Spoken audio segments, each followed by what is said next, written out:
Halo semuanya, Sawadee-krap. Dalam persidangan Putri Chandrawati hari ini ada salah satu hal yang juga cukup membuat aku pribadi khawatir pada saat majelis hakim mengabulkan permintaan dari tim kuasa hukumnya Putri Chandrawati untuk dilakukan pemeriksaan dalam persidangan tertutup untuk bagian yang menceritakan tentang peristiwa di Magelang tersebut.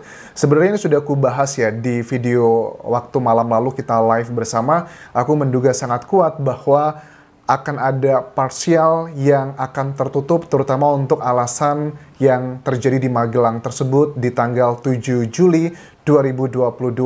Kenapa aku khawatir dengan peristiwa ini? Ini adalah sepertinya ada dugaan sudah mulai melemahkan dari Yang Mulia Hakim karena dengan ada laporan dari tim kuasa hukumnya Kuat Ma'ruf dengan kode etik ke Komisi Yudisial untuk hakim dan juga ada komplain dari tim kuasa hukumnya FS dan juga PC. Apakah ini adalah salah satu indikasi memang karena sudah mulai agak terbebani mental dari hakim di persidangan ini? Mudah-mudahan itu tidaklah terjadi, tetapi jujur aku melihat juga ada aroma-aroma ke arah sana juga, dan ini adalah hal yang cukup baik sebenarnya bagi timnya FS dan juga PC. Nanti mereka akan melakukan, kalau ibarat kata gitu ya, sudah dikasih hati akan minta rempelo, bahasa Jawa gitu gak sih? Nah intinya adalah mereka akan memanfaatkan peluang yang sudah didapatkan ini dengan beberapa hal yang sifatnya sensitif lagi di ke depan. Karena bakal ada irisan-irisan dengan peristiwa tersebut, mereka akan meminta lagi untuk dilakukan sidang tertutup. Bahkan pada saat hakim hari ini juga memberikan pertanyaan ke jaksa penuntut umum tentang permintaan dari kuasa hukum FS dan juga PC ini, jaksa penuntut umum mengatakan dengan tegas bahwa surat dakwaannya adalah pasal 340 pembunuhan berencana, bahkan untuk kasus berhubungan dengan anak dan perempuan tidak dilakukan sidang tertutup. Tetapi pada akhirnya Yang Mulia Hakim memutuskan untuk sidang tertutup. Well, boleh dibilang adalah salah satu peluang cukup baik bagi timnya FS dan juga PC. Karena kalau tidak dikawal, aku yakin sih semakin tertutup, semakin besar peluangnya FS dan juga PC, tim kuasa hukumnya, untuk dalam tanda kutip memelintir-melintir kasus ini. Ya wajar lah, kita sudah mulai kehilangan kepercayaan dengan berbagai macam obstruction of justice yang telah dilakukan dari tim kuasa hukumnya Verdi Sambo. Yang juga membuat aku bertanya-tanya kenapa kuasa hukum dari Richard Eliezer atau Baradae, Roni Talapesi, juga menyatakan bahwa meminta sidang dilakukan secara daring untuk saksi Richard Eliezer pada saat besok ya, atau nanti dengan terdakwanya adalah Putri Chandrawati dan juga Verdi Sambo. Kemudian Arman Hanis, kuasa hukum PC, dalam wawancaranya mengatakan katanya begini, apa urgensinya Richard minta diperiksa daring? Apa nggak percaya sama LPSK? Karena dalam pemeriksaan pun di persidangan itu rombongan LPSK banyak yang datang. Kenapa? Kayak orang takut gitu. Apa ada keterangan yang mau ditutupi? Karena kalau persidangan secara daring untuk si Richard akan ada banyak kendala. Selain kendala teknis, juga mungkin pada saat harus mempraktekkan hal tertentu dan juga urusan dengan ekspresi, itu tidak akan bisa dimaksimalkan. Nah ini juga menurut aku ada apa nih? Apakah ini adalah salah satu strateginya dari Roni Talapesi, ataukah ada salah satu dugaan yang mungkin sudah mulai terwujud? Memang tidak semua yang dikatakan dari Barada Richard Eliezer itu benar, ada yang mengarang-mengarang. Apakah yang dikatakan oleh Richard tentang perempuan yang menangis di bulan Juni 2022, sebulan sebelum terjadinya pembunuhan, dia mengatakan bahwa pada hari itu dia diminta ikut bawa mobil yang kedua, ada Joshua, ada juga Matius, salah satu ajudan juga di situ, dan dikatakan bahwa PC itu membawa senjata dan muter-muter di area Kemang, kemudian mencari seseorang, dan tetapi akhirnya berhenti di rumah Bangka. Dan ini dalam persidangan dibantah oleh Putri Chandrawati. Putri Chandrawati mengatakan tidak pernah muter-muter bawa senjata, tidak pernah melihat perempuan menangis. Bahkan dia sepertinya gitu ya, berusaha meyakinkan dengan ekspresinya, tetapi bagi aku itu kok ekspresi seperti pura-pura tidak tahu begitu. Karena tidak mungkinlah seorang Richard akan berbohong, mengada-adakan sebuah peristiwa yang tidak ada, Tapi apakah nanti akan ada bagian persilangan satu sama lain, cross check satu sama lain? Karena dalam persidangan ini kan yang menjadi saksi adalah Putri Chandrawati dengan terdakwa salah satunya adalah Richard.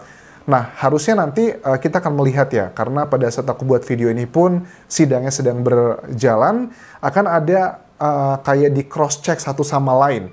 Harus dibutuhkan keterangan lain lagi, misalnya adalah ya harus ditunjukkan, nggak perlulah kita mencari CCTV atau alat bukti yang lain, karena itu pasti akan menyita waktu dan juga sulit. Cara mengetahui mana yang benar dan salah, ya tinggal dilihat aja kontennya pada saat nanti klarifikasi dari pihaknya Richard dan juga Putri Chandrawati dikonfrontir satu sama lain. Dengan melihat kontennya, kita bisa menilai kok mana yang bohong, mana yang benar. Rumah Bangka diketahui ternyata itu adalah milik orang tuanya Putri Chandrawati dan dikatakan memang dia meminjam rumah tersebut untuk tempat tinggalnya FS. Alasannya sih dulu katanya rumah ini tuh jadi tempat tinggal ada beberapa rekan kerjanya FS juga dengan alasan biar lebih dekat dengan kantor. Oke lah, make sense kalau untuk teman-temannya FS agar lebih dekat. Walaupun kita tidak tahu teman-teman itu siapa, apakah beneran rumahnya jauh atau tidak, apakah beneran mereka tinggal di situ atau tidak, kita juga tidak tahu, tetapi it's not that important. Tetapi yang terpenting adalah kenapa kok FS pun juga tinggal di rumah Bangka tersebut? Kalau dikatakan lebih dekat dengan kantornya tempat dia bekerja di Mabes Polri, aku cek di Google ya, jarak antara rumah dinas, rumah Bangka dan rumah Saguling, itu jaraknya hanya 10-15 menit, apalagi dengan privilege yang mereka dapatkan, selalu menggunakan patwal. 10-15 menit, maksimal 20 menit dengan patwal, mereka sudah bisa sampai di kantor. Kenapa? Hanya jarak beda 5-10 menit perbandingan, tapi FS lebih memilih tinggal di rumah Bangka. Kita bisa melihat di Jakarta, banyak orang yang tinggal di Bogor, berangkat subuh dari jam 2 pagi, jam 4 pagi sudah bangun, ke Jakarta pulang lagi malam hanya demi kumpul bersama keluarga. Mereka aja mau melakukan hal tersebut. Apalagi Putri Chandrawati dan juga Ferdy Sambo mengklaim hubungan rumah tangganya baik-baik saja, harmonis. Kenapa? Kalau rumah tangga harmonis, baik-baik saja, kok pulangnya seminggu sekali atau bahkan tidak menginap? Karena baru dikatakan dari Richard Eliezer, Ferdy Sambo itu sering pulang ke rumah Saguling setelah terjadi peristiwa di bulan Juni yang ada perempuan menangis tersebut. Ini kan tidak masuk akal antara keterangan yang disampaikan di sidang-sidang sebelumnya dengan sidang hari ini. Kemudian, Arman Hanis juga mengucapkan terima kasih ke Majelis Hakim untuk sidang tertutup untuk kekerasan tentang peristiwa di tanggal 7 di Magelang tersebut. Dikatakan ini ada salah satu hal yang menurut aku adalah bagian dari follow up cerita yang belum selesai, makanya dia tidak berani menyimpulkan. Akhirnya dia menyimpulkan begini dari tim kuasa hukumnya PC ya. Tanggal 4 Juli tidak ada kekerasan di Magelang.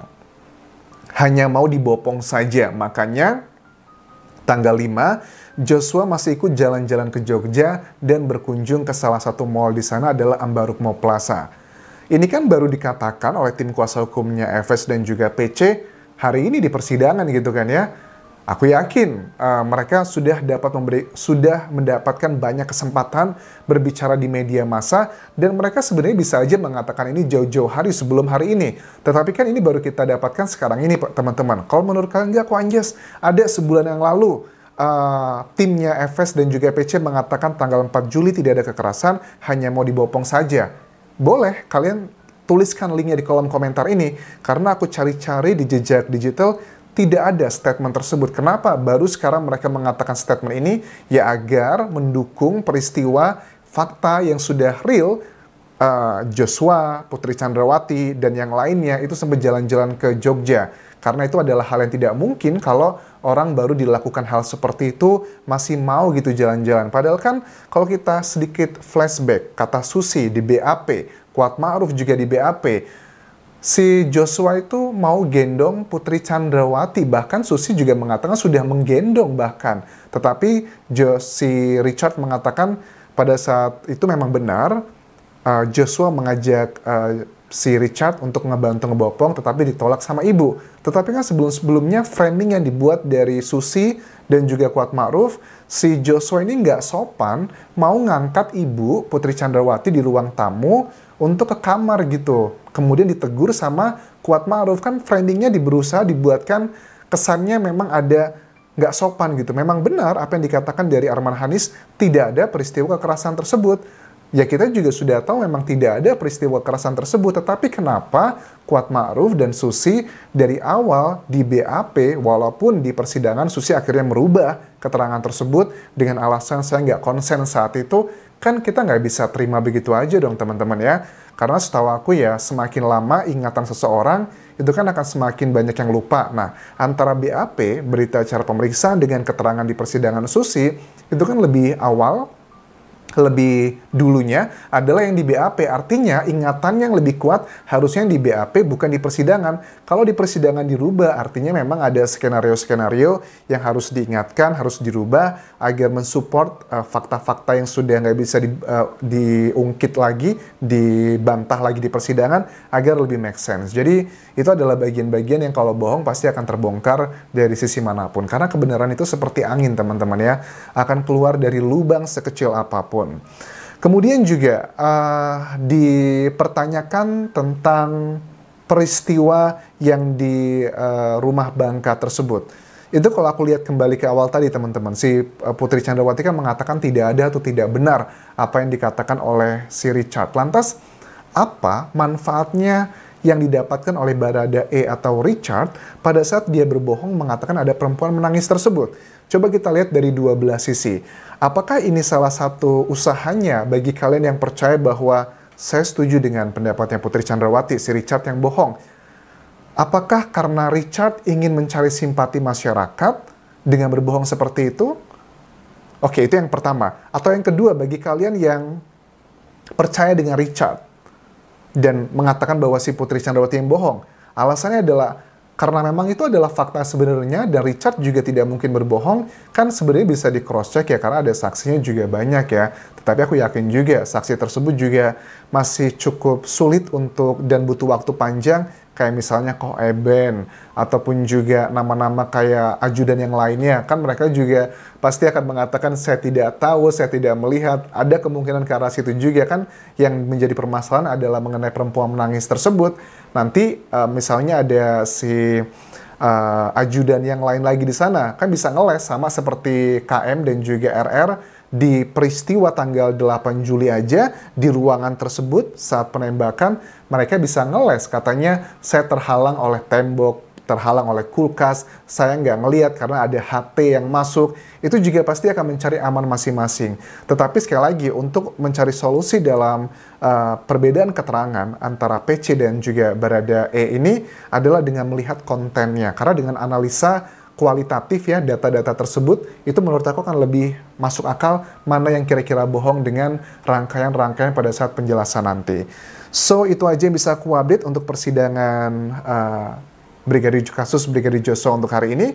Terima kasih sudah menonton. Tinggalkan subscribe kalian dan juga like video ini serta share ke teman-teman kalian agar semakin banyak yang ngerti bagaimana kita dalam menerima sebuah informasi apakah ini bohong ataupun juga benar. Dan terakhir, follow Instagram dan juga Facebook pageku di Anjas Asmara. Kapun kerap semuanya. Bye-bye.